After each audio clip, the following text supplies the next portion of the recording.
नमस्कार. मी प्राध्यापक सावंत पाटील, महाराष्ट्र महाविद्यालय, निलंगा. मागच्या क्लासमध्ये आपण सचिवाची कार्यपद्धती या पाठ्यपुस्तकातील पाठ क्रमांक 2 संस्थात्मक वित्त व्यवस्थेचे स्रोत हे पाहत होतो. त्यामध्ये आपण प्रास्ताविक प्रस्तावना पाहिली, त्यानंतर वित्त पुरवठ्याचे स्रोत हे पाहिलं आणि मालकीच्या भांडवलाचे स्रोत हे देखील पाहिलं. आणि महत्त्वाचा घटक म्हणजे भाग म्हणजे काय आणि भागांची वैशिष्ट्ये या संदर्भातील माहिती देखील आपण त्या ठिकाणी मिळवली. आज आपण या पाठामधील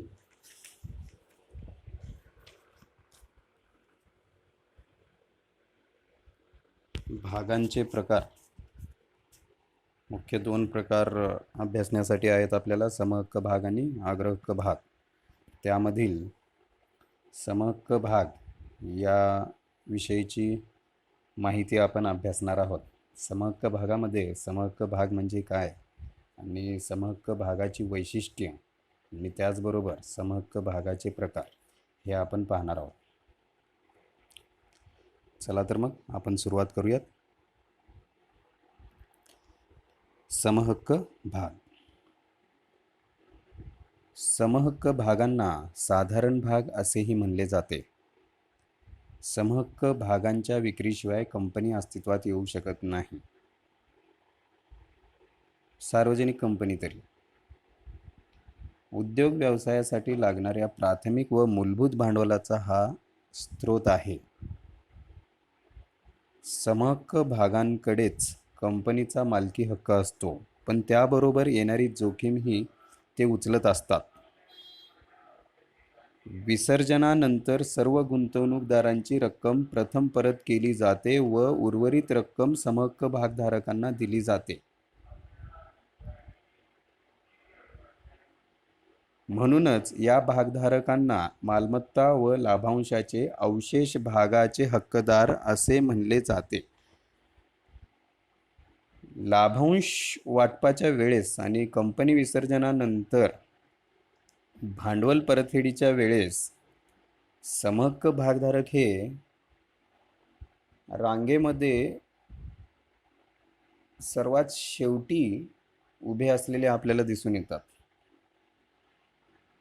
त्यामध्ये सर्वप्रथम इतर गुंतवणूकदारांची देणी परत केली जाते व उर्वरित जी काही रक्कम शिल्लक असेल, ज्याला आपण अवशेष असे म्हणतो, अशी रक्कम जी शिल्लक असेल त्या रकमेमधनं त्यांना वाटा दिला जातो. म्हणून त्यांना अवशेष भागांचे हक्कदार असे म्हणले जाते. समहक्क भागधारकांसाठी कंपनी निश्चित अथवा बांधिलकी असलेला भार उचलत नाही. लाभांशाचा दर नियामक मंडळाने सुचविलेला असतो आणि तो दर जो असतो तो अनिश्चित स्वरूपाचा असतो. म्हणून त्यांनी या ठिकाणी सांगितलं आहे की कुठल्याही स्वरूपाची बांधिलकी असलेला भार कंपनी उचलत नाही. तो दर, लाभांशाचा दर हा कंपनीच्या नफ्यावरती निर्भर असतो. एखाद्या वर्षी कंपनीला कमी नफा झाला तर समहक्क भागधारकांना कमी लाभांश दिला जातो व तोटा झाला असेल तर लाभांशाला मुकावे देखील लागते. म्हणजेच काय तर लाभांश दिला जात नाही. आपल्याला असेही म्हणता येईल की समहक्क भागधारकांचे नशीब हे कंपनीच्या चढ उतारांशी जोडलेले असते. एखाद्या वर्षी समजा जर जास्त नफा झाला तर जास्त लाभांशाचा उपभोग त्यांना घेता येऊ शकतो आणि एखाद्या वर्षी समजा जर कमी नफा झाला तर कमी लाभांश त्यांना मिळू शकतं, किंवा एखाद्या वर्षी जर समजा तोटा झाला कंपनीला तर लाभांशाला त्यांना मुकावं देखील लागतं. म्हणजेच लाभांश त्यांना दिलं सुद्धा जात नाही. म्हणजेच काय तर समहक्क भागांचे नशीब हे कंपनीच्या चढउतारांशी जोडलेले असते. जर कंपनी यशस्वी झाली तर चांगल्या आर्थिक लाभाचा आनंद ते घेऊ शकतात. जर कंपनी अयशस्वी झाली तर सगळी जोखीम त्यांना पेलावी लागते. म्हणून समहक्क भागधारकांना खरा जोखीम पत्करणारा असेही म्हणले जाते. त्याचबरोबर समहक्क भागधारकांचा कंपनीच्या व्यवस्थापनामध्ये सहभाग असतो.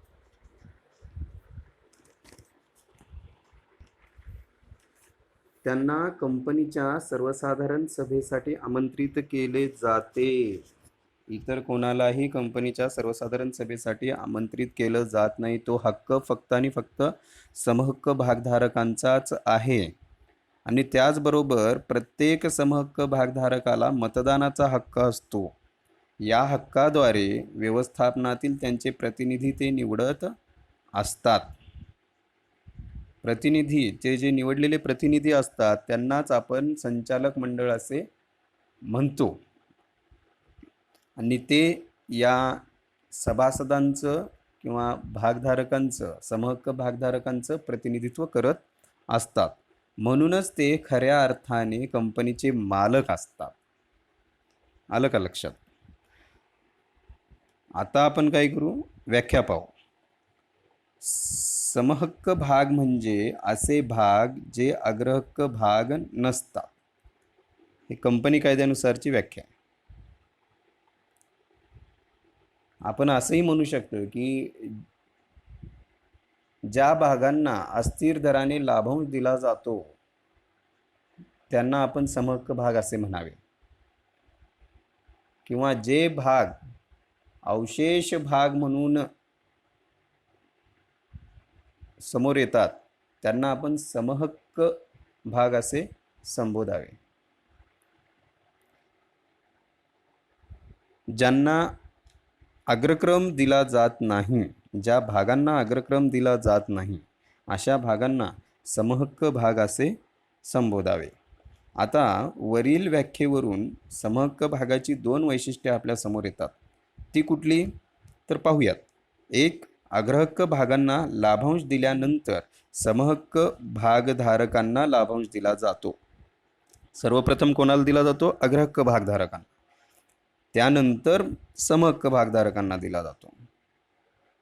आणि क्रमांक 2, कंपनी विसर्जनानंतर भांडवल परतफेडीसाठी समहक्क भागधारकांना अग्रक्रम दिला जात नाही. त्या ठिकाणी देखील अगोदर इतरांची देणी देण्यात येतात. जसे की अग्रहक्क भागधारक असतील, कर्जरोखेधारक असतील, बंधपत्रधारक असतील किंवा बँकांची कर्ज घेतलेली स्वीकारलेली असतील, वित्तीय संस्थांची कर्ज स्वीकारलेली असतील, तर ती देणी किंवा ठेवीच्या स्वरूपामध्ये जर कर्ज स्वीकारलेलं असेल तर ती देणी अगोदर परत केली जातात कंपनी विसर्जनानंतर. आणि सर्वात शेवटी मग समहक्क भागधारकांना त्या ठिकाणी उर्वरित भांडवलातून वाटा दिला जातो. म्हणून कंपनी विसर्जनानंतर भांडवल परतफेडीसाठी समहक्क भागधारकांना अग्रक्रम दिला जात नाही.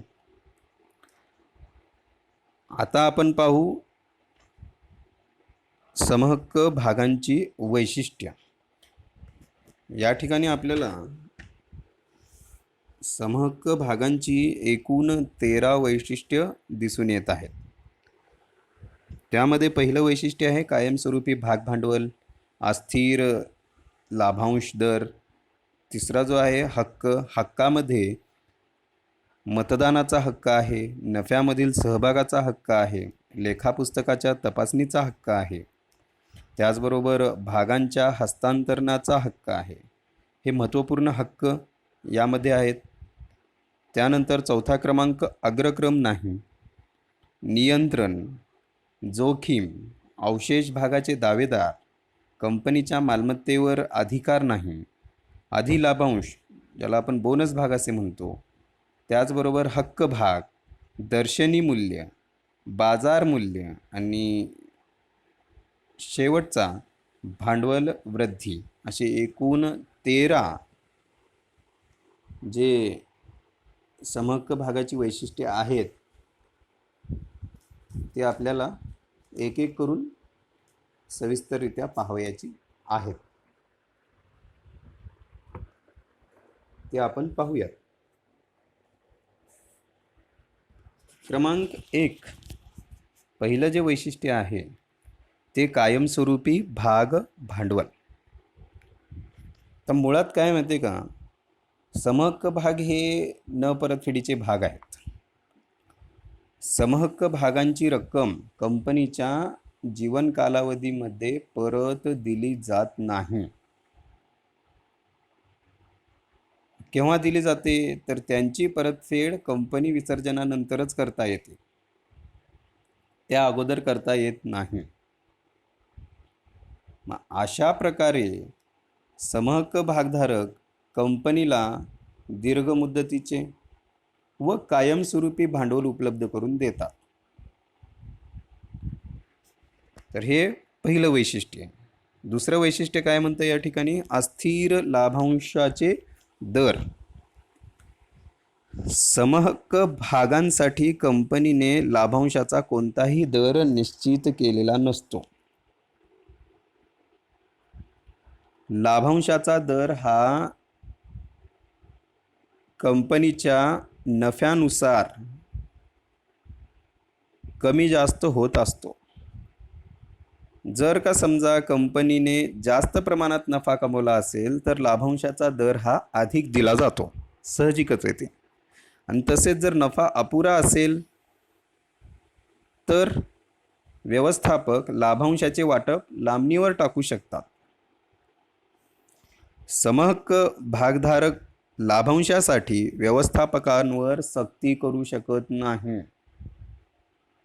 तसं कंपनी कायद्यामध्ये नमूद करून ठेवण्यात आलेलं आहे. समहक्क भागधारकांचा लाभांश हा नियमित तसेच निश्चित नसतो, तो कंपनीच्या नफ्यावरती निर्भर असतो, तो कंपनीच्या चढउतारावरती निर्भर असतो. म्हणून या ठिकाणी अस्थिर लाभांशाचा दर हे एक वैशिष्ट्य आपल्याला पाहावयास मिळतं कंपनीचं. त्यानंतर पुढचं जो वैशिष्ट्य आहे ते म्हणजे हक्क. हक्कामध्ये आपल्याला एकूण 4 हक्क पाहावयाचे आहेत. समहक्क भागधारकांना काही हक्क प्रदान केलेली आहेत. ती कोणती, तर क्रमांक 1 मतदानाचा हक्क. या हक्काद्वारे समहक्क भागधारक संचालकांची निवड करतात, म्हणजेच त्यांच्या प्रतिनिधींची निवड करतात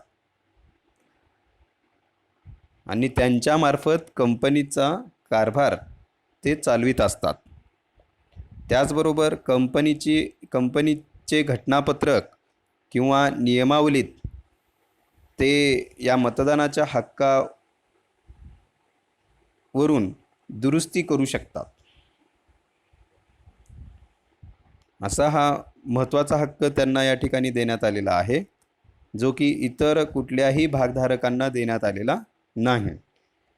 क्रमांक 2 नफ्यामधील सहभागाचा हक्क. हा अत्यंत महत्त्वाचा हक्क आहे. समहक्क भागधारकांना नफ्यात वाटा मिळण्याचा हक्क आहे, जो कशाच्या स्वरूपामध्ये दिला जातो, लाभांशाच्या स्वरूपामध्ये दिला जातो, वितरित केला जातो. कंपनी यशस्वी असेल व सढळ नफा कमावत असेल तर समहक्क भागधारकांना मोठ्या प्रमाणावर लाभांशाचा फायदा घेता येतो, होऊ शकतो. आता हे कशावर निर्भर आहे, तर कंपनीच्या नफ्यावरती निर्भर आहे. एखादी वर्षी जर नफा जास्त झाला तर जास्त लाभांशाचा फायदा होऊ शकतो, एखाद्या वर्षी जर नफा कमी झाला तर कमी लाभांशाचा फायदा होतो. पण हा त्यांचा हक्क आहे की नफ्यामध्ये सहभाग, हा त्यांचा हक्क आहे. त्यानंतर पुढचा हक्क आहे लेखा पुस्तकांच्या तपासणीचा हक्क. समहक्क भागधारकांना ते ज्या कंपनीचे मालक आहेत त्या कंपनीच्या लेखापुस्तकांची तपासणी करण्याचा हक्क आहे. ते केव्हाही लेखापुस्तक तपासणीसाठी मागणी करू शकतात आणि ती उपलब्ध करून देणं कंपनीच्या व्यवस्थापक मंडळावरती अनिवार्य आहे. हा एक हक्क त्यांना या ठिकाणी देण्यात आलेला आहे. त्यानंतर शेवटचा जो हक्क आहे त्यांना की भागांच्या हस्तांतरणाचा हक्क. हा देखील एक महत्त्वाचा हक्क त्यांना या ठिकाणी देण्यात आलेला आहे. समहक्क भागधारक नियमावलीत नमूद केलेल्या तरतुदीनुसार समहक्क भाग हस्तांतरणाचा हक्क उपभोगू शकतात किंवा त्यांना तो हक्क आहे. ते कधीही केव्हाही कुठल्याही परिस्थितीमध्ये आपल्या भागांचं हस्तांतरण त्या ठिकाणी ते करू शकतात. भागांचं हस्तांतरण करते वेळेस त्यांना कंपनीला किंवा कंपनीच्या व्यवस्थापक मंडळांना विचारण्याची आवश्यकता नाही. ते स्वतःच्या मर्जीने स्वतंत्ररित्या भागांची विक्री त्या ठिकाणी करू शकतात. तर हे 4 हक्क जे महत्त्वाचे हक्क आहेत ते समहक्क भागधारकांना प्रदान करण्यात आलेले आहेत. पुढचं वैशिष्ट्य पाहू आपण. अग्रक्रम नाही. समहक्क भागधारकांना लाभांश वाटपाकरिता अग्रक्रम दिला जात नाही. याचाच अर्थ काय? तर अग्रहक्क भागधारकांना प्रथम लाभांश दिला जातो व त्यानंतर समहक्क भागधारकांना लाभांश दिला जातो.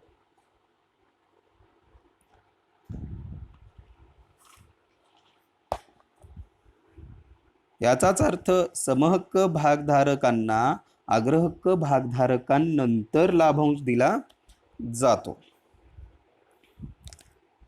कंपनी विसर्जनानंतरही लाभांश वाटपाच्या मध्ये तर ती स्थिती आहे. त्यानंतर कंपनी विसर्जनानंतरही समहक्क भागधारकांना त्यांचे भांडवल सर्वात शेवटी परत केले जाते.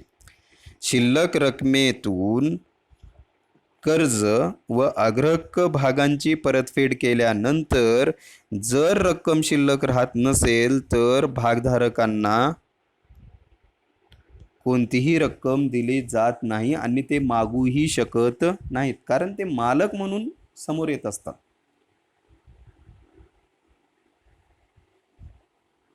अशा प्रकारे लाभांश वाटप असो किंवा कंपनी विसर्जनानंतर परतफेडीची रक्कम असो, समहक्क भागधारक रांगेत सर्वात शेवटी उभा असतात. या स्थितीमध्ये 2 गोष्टी होऊ शकतात. एक तर शेवट शिल्लक जर जास्त उरली तर त्याचा फायदा त्यांना होतो. एक तर शेवट शिल्लक जर कमी राहिली तर त्यांना त्याचा कमी फायदा होईल आणि शेवट जर शिल्लक राहिलीच नाही वाटप केल्यानंतर तर निश्चितच त्यांना त्या ठिकाणी कुठलीही रक्कम दिली जात नाही. पुढचं वैशिष्ट्य पाहू आपण 5व्या क्रमांकाचं. नियंत्रण. समहक्क भागधारक हे कंपनीवर खऱ्या अर्थाने अंकुश ठेवून असतात. समहक्क भागधारक हे कंपनीवर नियंत्रण ठेवून असतात. त्यांचे वर्णन कंपनीचे खरे मालक असे केले जाते. मतदान करण्याचा हक्क केवळ समहक्क भागधारकांना दिलेला आहे आणि तो अबाधित आहे. प्रत्येक समहक्क भागधारकास त्याने धारण केलेल्या भागांच्या प्रमाणानुसार मतदानाचा हक्क ते बजावू शकतात. हा हक्क त्यांना कायद्याने प्रदान केलेला आहे. कायद्यामध्ये तशी तरतूद त्या ठिकाणी करण्यात आलेली आहे. वैयक्तिकरित्या सभेला हजर न राहता ते प्रतिनिधींच्या मार्फतही मतदानाचा हक्क बजावू शकतात. प्रतिनिधी म्हणजे काय? प्रतिनिधीची नेमणूक कशा स्वरूपाने केली जाते आणि प्रतिनिधी मतदानाचा हक्क कशा स्वरूपात बजावू शकतो हे आपण 11वीला पाहिलेलं आहे.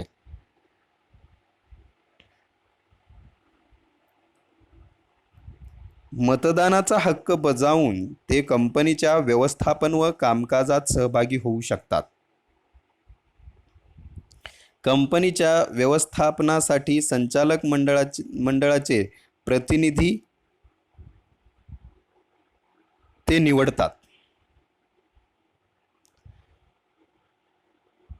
ते संचालक मंडळ सभासदांच्या वतीने कंपनीचं व्यवस्थापन आणि कामकाज त्या ठिकाणी पाहत असतात. सर्वसाधारण सभेत चर्चेत असलेल्या सर्व बाबींवर त्यांना मतदान देण्याची मुभा आहे. ते मतदान स्वरूपामध्ये एखाद्या निर्णयाला होकारार्थी तरी दर्शवितात किंवा एखाद्या निर्णयाला नकारार्थी तरी दर्शवितात.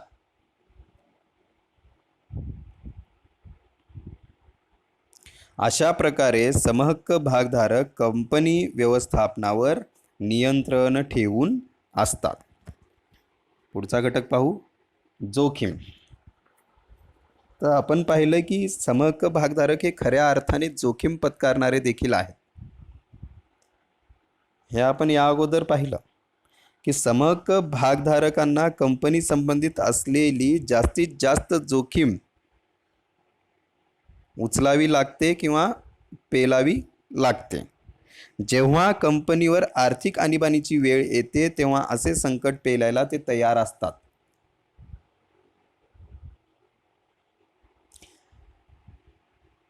समजा कंपनीने एखाद्या वर्षी कमी नफा कमवला असेल तर समहक्क भागधारकास कमी लाभांश दिला जातो. त्यामुळे त्यांच्या भागांचे बाजार मूल्य कमी होते आणि त्यांना भांडवली तोटा सहन करावा लागतो. अशा प्रकारे समहक्क भागधारक हे सर्व जोखीम उचलणारे भागधारक आहेत. आता निश्चित आपल्याला माहित आहे बाजारपेठेमध्ये भागांच्या किमती ज्या आहेत, भागबाजारामध्ये भागांच्या किमती ज्या आहेत किंवा भागांचे किमतीचे जे चढ उतार असतात ते कंपनीच्या नफ्यावरती, कंपनीने दिलेल्या लाभांशावरती ते निर्भर असतात. एखाद्या वर्षी जर कंपनीला जास्त लाभांश झाला, जास्त नफा झाला आणि कंपनीने जर जास्त लाभांश जर भागधारकांना वाटप केलेला असेल तर निश्चितच भागबाजारामध्ये त्यांच्या भागाच्या किमती ह्या वाढलेल्या आपल्याला दिसून येतात. आणि जर एखाद्या वर्षी जर उलट परिणाम झाला, जसा की कंपनीला नफा कमी झालेला आहे आणि त्या ठिकाणी कंपनीला लाभांश कमी वाटप केलेला आहे अथवा लाभांशाचं वाटपच केलेलं नाही, अशा स्थितीमध्ये भागांचं बाजार मूल्य, भागबाजारामध्ये भागांचं बाजार मूल्य हे काय होतं, कमी होतं. याचाच परिणाम भागधारकांना, समहक्क भागधारकांना भांडवली तोटा देखील त्या ठिकाणी सहन करावा लागतो. एकतर कंपनीकडून मिळणारा लाभांश यालाही मुकावं लागतं आणि त्याचबरोबर बाजारपेठेमध्ये, भागबाजारामध्ये त्यांच्या भागांना जी मागणी किंमत होती ती देखील त्या ठिकाणी कमी होते. त्यामुळे त्यांना भांडवली तोटा देखील त्या ठिकाणी सहन करावा लागतो. अशा स्वरूपाची जोखीम हे भागधारक उचलत असतात. पुढचं वैशिष्ट्य आपण पाहू, अवशेष भागाचे दावेदार किंवा हक्कदार असे आपण संबोधतो. आपण या अगोदर पाहिलं की समहक्क भागधारक हे लाभांश वाटपाच्या प्रसंगी असो किंवा कंपनी विसर्जनानंतरच्या प्रसंगी असो, हे रांगेमध्ये सर्वात शेवटी उभा टाकलेले आपल्याला दिसून येतात. म्हणून त्यांना आपण म्हणतो की अवशेष, मग सर्वात शेवटी उभा टाकल्यानंतर इतरांची देणी देऊन झाल्यानंतर जी काही रक्कम शिल्लक असेल, मग ती कमी असेल अथवा जास्त असेल, तो फायदा त्यांचा आहे किंवा ते नुकसान त्यांचं आहे. म्हणून त्यांना आपण म्हणतो की अवशेष भागाचे दावेदार. समहक्क भागधारक कंपनीचे मालक असल्यामुळे कंपनीचे सर्व खर्च व विविध कर दिल्यानंतर कंपनीतील मालमत्तेच्या उर्वरित भागाचे ते दावेदार असतात. अवशेष भागाचा दावा म्हणजे कंपनीच्या मिळकतीवरील अंतिम दावा असतो. समहक्क भागधारक जरी शेवटचे दावेदार असले तरी उर्वरित सर्व मिळकत मिळविण्याचा फायदा त्यांना आहे. तर हे आहे अवशेष भागाचे दावेदार, हक्कदार. पुढचं वैशिष्ट्य पाहू आपण, कंपनीच्या मालमत्तेवर अधिकार नाही. आता मालक जरी असले तरी या ठिकाणी त्यांना कंपनीच्या मालमत्तेवर अधिकार सांगता येत नाही,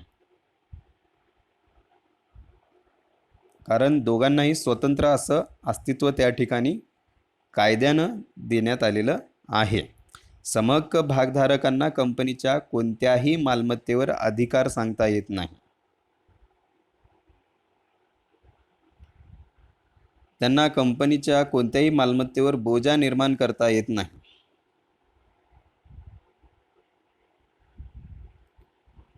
आता बोजा निर्माण करणे, मालमत्तेवर बोजा निर्माण करणे म्हणजे सावकारांच्या वतीने कंपनीने आपल्या मालमत्तेवर निर्माण केलेला हक्क. म्हणजे जर कर्जरोख्यांची परतफेड करण्यास कंपनी दोषी आढळल्यास सावकार तीच मालमत्ता विकून ती रक्कम वसूल करू शकते. हे कर्जरोखे धारक त्या ठिकाणी करू शकतात, पण या समहक्क भागधारक कंपनीच्या मालमत्तेवर कोणताही हक्क या ठिकाणी सांगू शकत नाहीत किंवा अधिकार त्या ठिकाणी त्यांना कंपनीच्या मालमत्तेवर नाही. पुढचं वैशिष्ट्य पाहू आपण.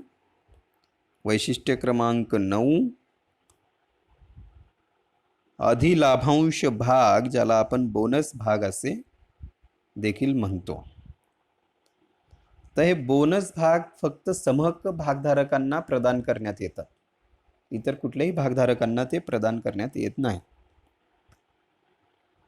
बोनस भाग किंवा अधिलाभांश भाग हे समहक्क भागधारकास बक्षीस म्हणून विनामूल्य देण्यात येतात किंवा दिले जातात. हे भाग विद्यमान भागधारकांना विनामूल्य दिले जातात. विद्यमान चालू भागधारक जे आहेत त्यांनाच, ज्यांनी कंपनीचे समहक्क भाग या अगोदर खरेदी केलेले आहेत अशाच भागधारकांना बोनस भाग हे विनामूल्य दिले जातात. जमा झालेल्या नफ्यातून हे समभाग दिले जातात. समभागांच्या प्रमाणात बोनस भाग दिले जातात. याचं गुणोत्तर प्रमाण हे कंपनीचे व्यवस्थापक मंडळ ठरवित असतात, की जसे की 2:1 असं जर प्रमाण त्यांनी ठरवलेलं असेल, म्हणजेच ज्यांच्याकडं 2 समहक्क भाग आहेत त्यांना 1 बोनस भाग विनामूल्य दिला जातो. समहक्क भागांची भांडवली गुंतवणूक अशा प्रकारे स्वतःच वाढते. हा लाभ फक्त समहक्क भागधारकांनाच उपलब्ध आहे. कायद्यामध्ये तशी ती तरतूद करून ठेवण्यात आलेली आहे. या ठिकाणी राखीव निधीचं ज्यावेळेस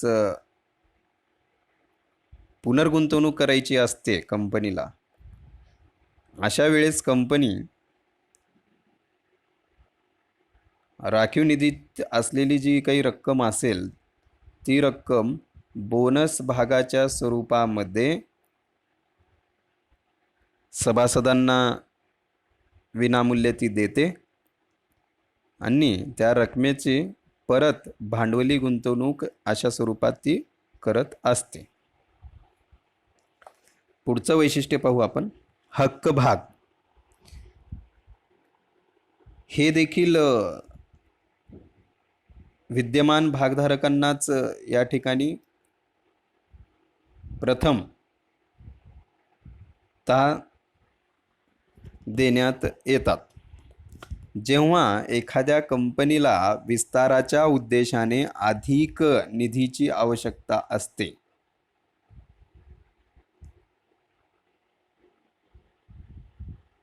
आणि नवीन भागांची विक्री करून पुढील भांडवल जमा करते,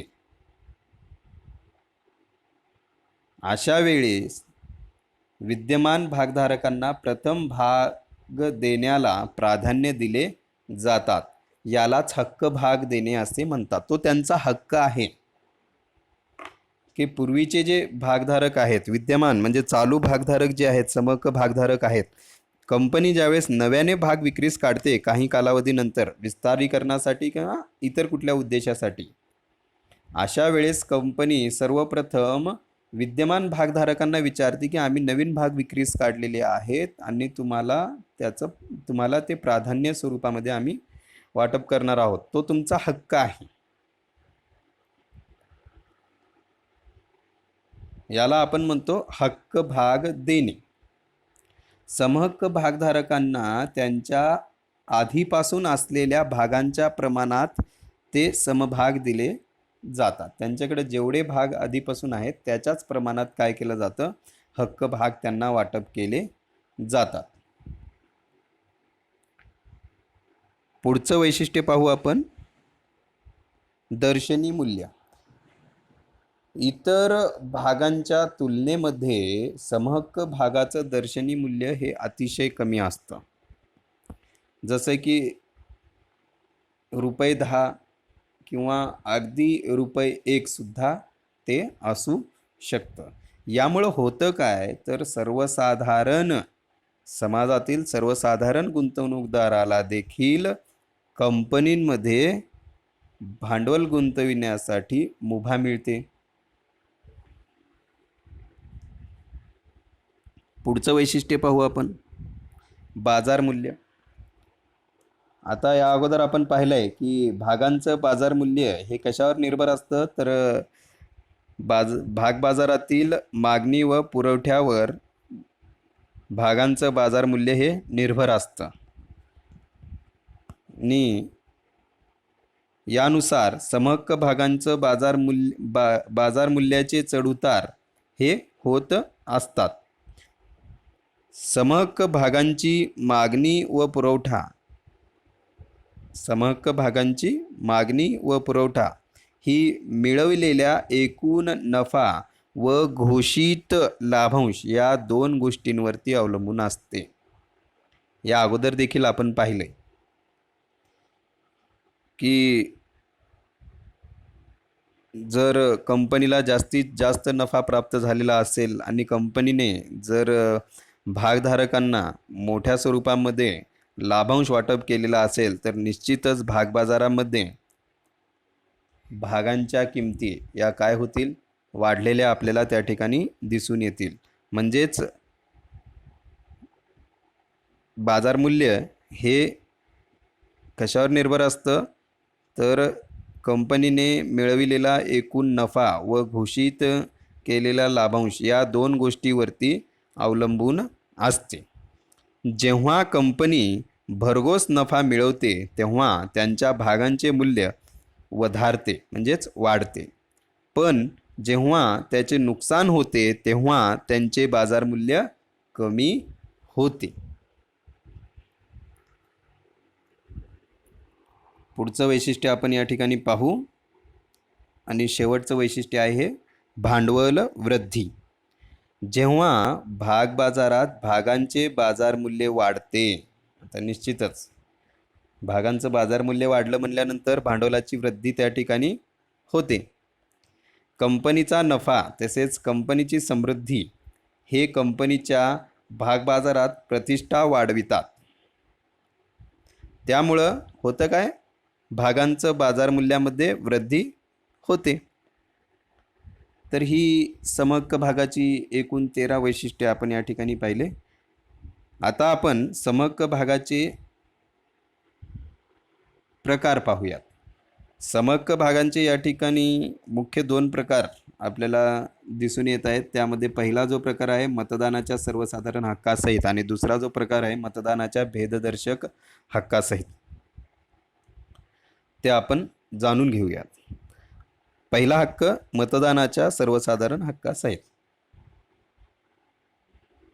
अशा प्रकारच्या भागधारकांना मतदानाचे सर्वसाधारण हक्क असतात.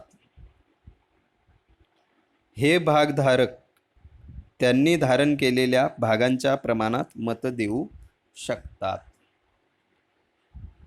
या अगोदर आपण पाहिलं की समहक्क भागधारकांना कंपनीच्या सभांमध्ये हजर राहण्याचा हक्क आहे. त्या सभांमध्ये त्यांचं मत मांडण्याचा आणि मतदान करण्याचा हक्क आहे.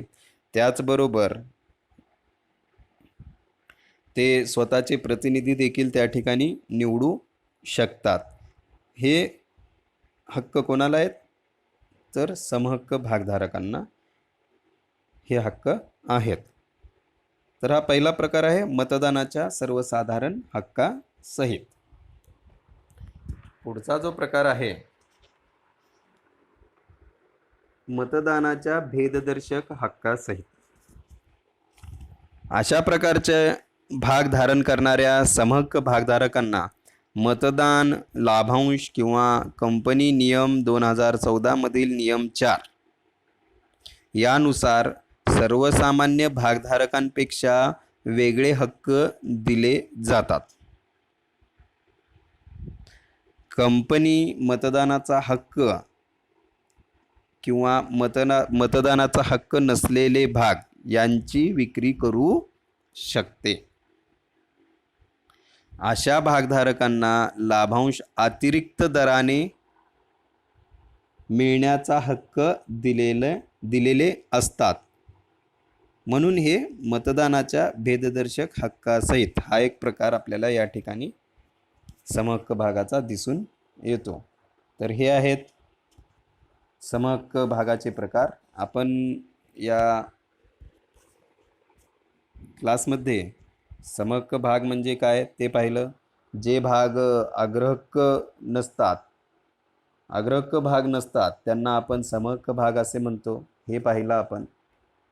समहक्क भागांची वैशिष्ट्ये आपण पाहिली. एकूण 13 वैशिष्ट्ये यामध्ये होती, ते आपण पाहिली. आणि समहक्क भागांचे प्रकार एकूण 2 प्रकार यामध्ये होते, ते 2 प्रकार आपण या ठिकाणी पाहिले. तर आपण या ठिकाणी थांबूयात. धन्यवाद.